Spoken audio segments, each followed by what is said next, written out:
Bonjour les amis et bienvenue dans une nouvelle vidéo pour les informations du 18 août 2022, donc à la veille de notre deuxième match de la saison face à Troyes. Je vais commencer par un petit débrief très court sur la conférence de presse de Peter Bosz. Conférence de presse, où, comme d'habitude, on apprend finalement pas grand-chose. On a quand même appris que suite à l'annulation, enfin tout du moins au report du match à Lorient, ce match qui devrait se disputer le 14 septembre, à confirmer, mais bon, pour le moment ça semble être la tendance. Donc on apprend que l'OL a fait une opposition 2 fois 45 minutes, donc dans des conditions de match, pour simuler, si on peut dire, un match réel et ne pas perdre trop le rythme. Peter Bosz a également fait le point sur l'infirmerie. Donc on apprend a priori que Diomandé et Boateng ne seront pas disponibles pour le match donc de Troyes. Boateng donc encore indisponible et Malo Gusto n'a pas participé à la séance du mercredi, mais a priori sera là pour le match, ce qui quand même nous ramène à ce problème de rotation sur le latéral droit, puisqu'en l'absence de Malo Gusto, on ne voit pas tellement qui pourra occuper ce poste. Peter Bosz a également, et alors ça je trouve que c'est quand même un problème avec lui, c'est que parfois je crois qu'il ne se rend pas bien compte des termes qu'il emploie et qui peuvent être extrêmement vexants pour les joueurs. Par exemple, quand on lui dit « Est-ce que l'équipe a progressé sur l'attaque des blocs bas ?» Il dit « Oui, on a progressé. » Et il dit « On a progressé, alors déjà parce qu'on se connaît mieux. » Bon, ça, à la limite, ok. Mais surtout, il dit que on a des joueurs cette année qui sont plus intelligents que les joueurs de la saison dernière. Donc ça, déjà, je trouve ça un peu embêtant. Parce que c'est pas la première fois qu'il fait référence à l'intelligence des joueurs. D'ailleurs, il dit plus tard que les joueurs comprennent peut-être mieux ce que le coach souhaite. Ce qui laisse à penser qu'ils n'ont toujours pas compris. Ça fait quand même 14 mois que Peter Bosz est en charge effective de l'équipe. Et donc il nous dit que les joueurs n'ont pas encore totalement compris ce qu'ils voulaient. Alors il faut faire attention avec cette dialectique parce que s'il y a beaucoup de domaines dans lesquels on peut progresser dans la vie, l'intelligence c'est plus délicat, hein, vous l'avez ou vous ne l'avez pas. Et donc quand un entraîneur en réfère à l'intelligence des joueurs, les joueurs vont aller voir la définition du mot intelligence. Aptitude d'un être humain à s'adapter à une situation, à choisir des moyens d'action en fonction des circonstances. Ce travail réclame un minimum d'intelligence. Donc certains joueurs pourraient se dire mon cher Peter Bosz, c'est pas toi qui as fini 8e la saison passée avec le 2e budget de Ligue 1. Donc peut-être aurais-tu un défaut d'intelligence par une inaptitude à t'adapter à une situation et à choisir les moyens d'action en fonction des circonstances.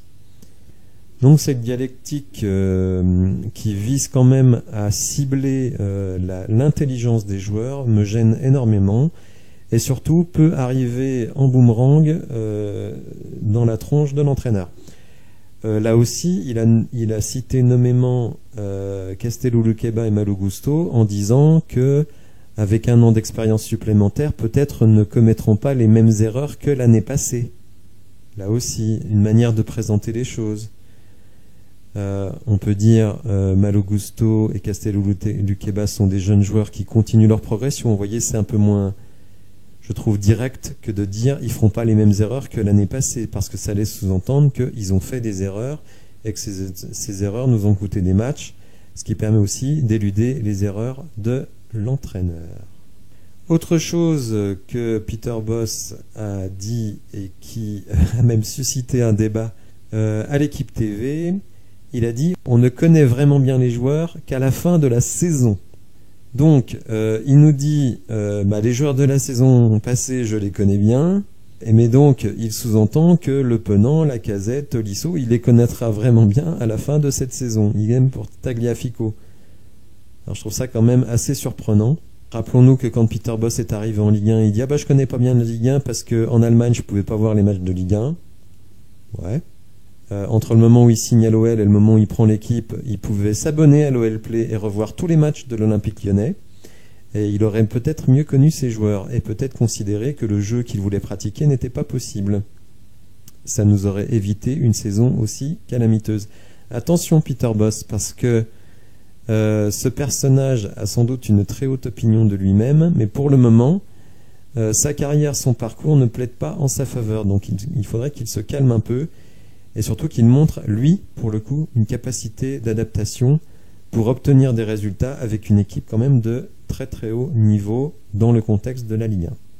Voilà, j'en termine avec ma petite diatribe contre Peter Bosz que je ne ménagerai jamais cette saison, soyez prévenus. Alors, parlons un petit peu mercato. Vous le savez, je ne suis pas du tout, mais alors pas du tout fan de Thiago Mendes en défense centrale pour toute la saison. Malheureusement, on se dirige vers ça, mais moi je pense que l'OL doit recruter absolument un défenseur central dès lors que Boateng ne fait pas l'affaire.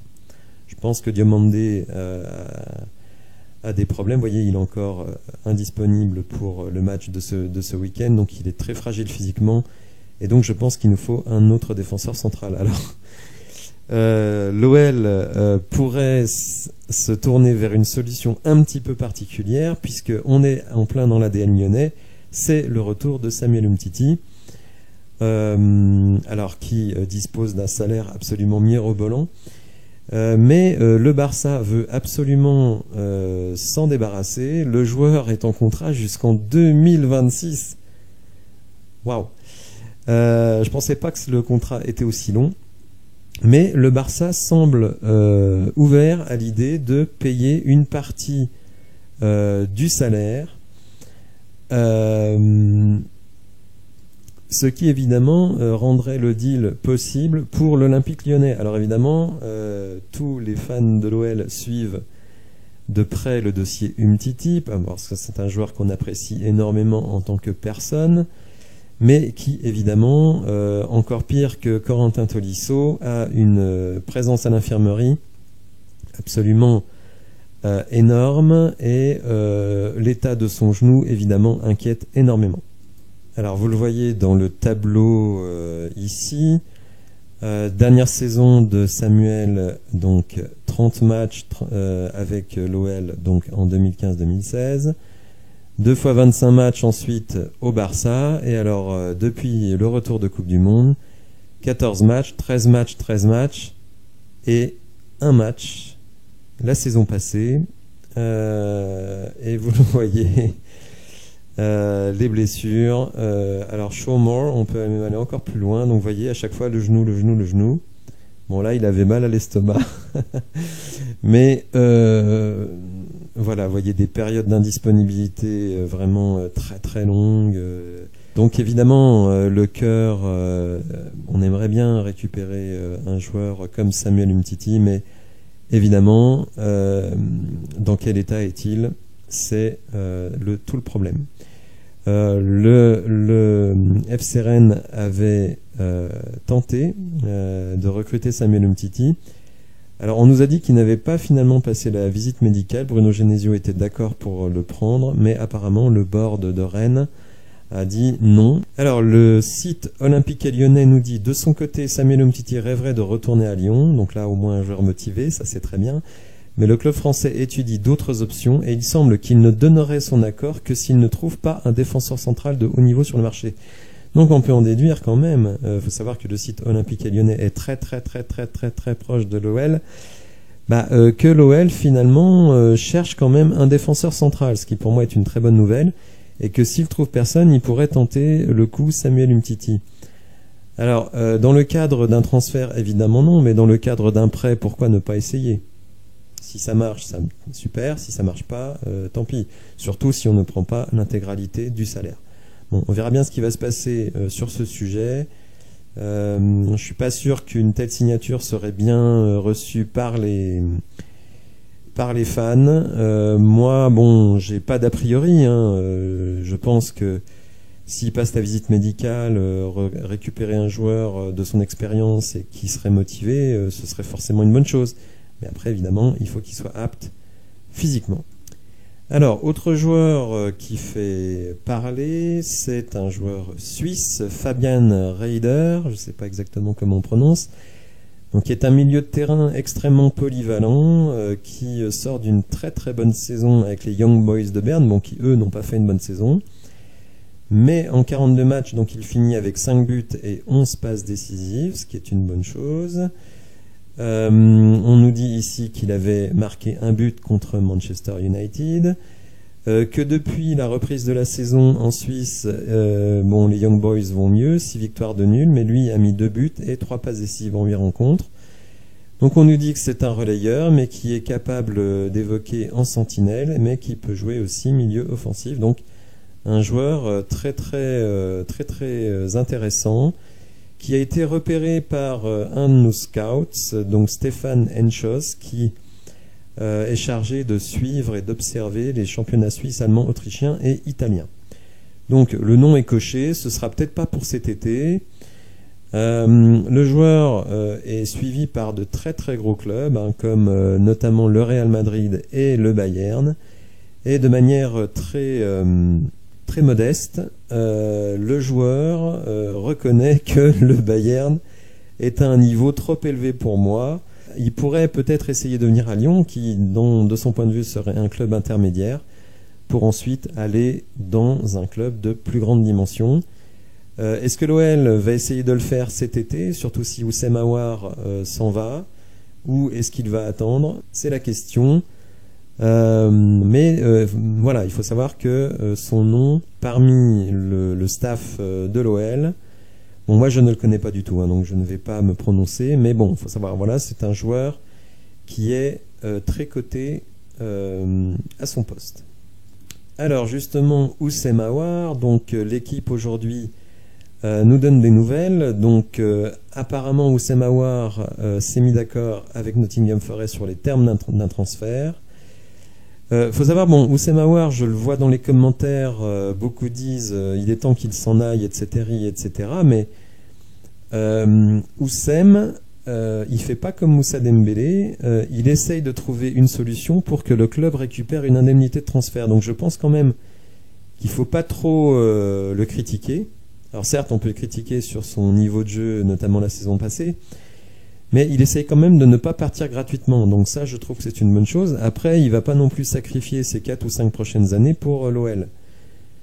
Donc, il faut être modéré sur Oussem Aouar. Bon, après, chacun pense ce qu'il veut, bien entendu, mais voilà, il essaye de ne pas partir gratuit pour rendre à l'OL. Donc ça, je pense quand même que c'est quelque chose qu'il faut souligner. Alors, pourquoi le transfert n'est toujours pas fait ? C'est parce que l'Olympique Lyonnais et Nottingham Forest ne sont pas totalement d'accord. L'OL voudrait 15 millions environ et le club anglais proposerait 10 millions et des bonus à la revente.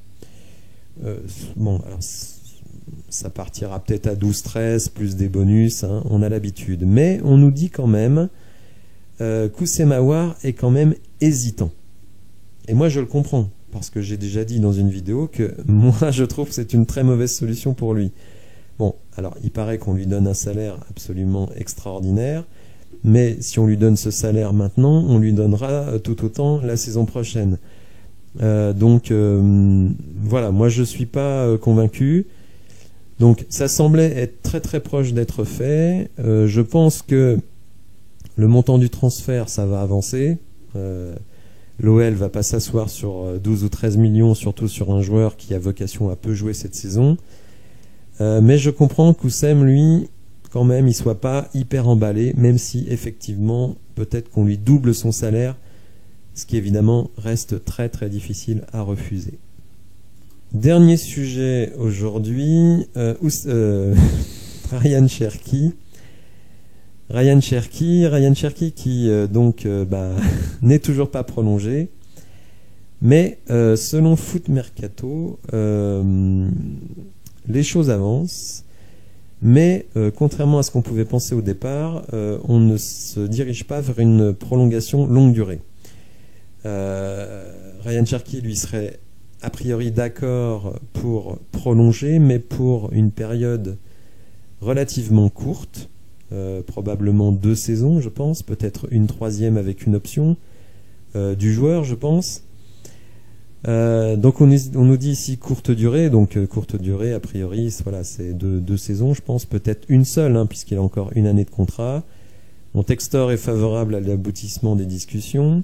L'OL voudrait, je dirais, un contrat de plus longue durée, mais je pense que Ryan Cherky, il attend de voir ce qui se passe avec Peter Bosz. Est-ce qu'il va jouer davantage?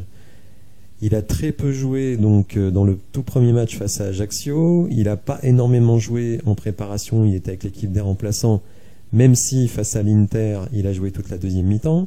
Le match contre l'Orient, il n'a pas eu lieu, donc il n'a pas pu vraiment juger à quel point il serait utilisé.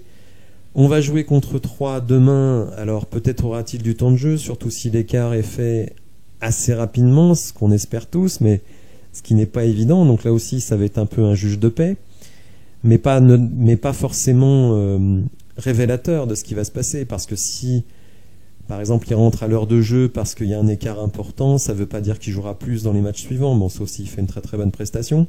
Il a beaucoup de concurrence à son poste, puisqu'évidemment Tété est très apprécié par Peter Bosz et par le club, et que Romain Fèvre, pour le moment, a plus de chances de jouer dans l'aile que de jouer dans le milieu de terrain.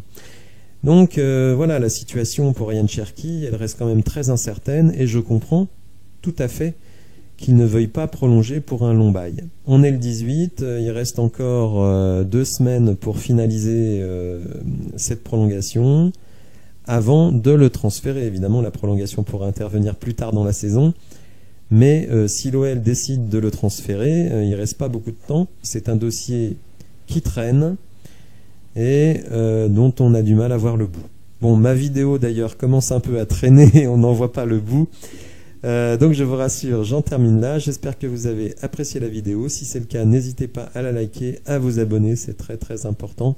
Et je vous dis à bientôt pour de nouvelles infos. Merci, au revoir.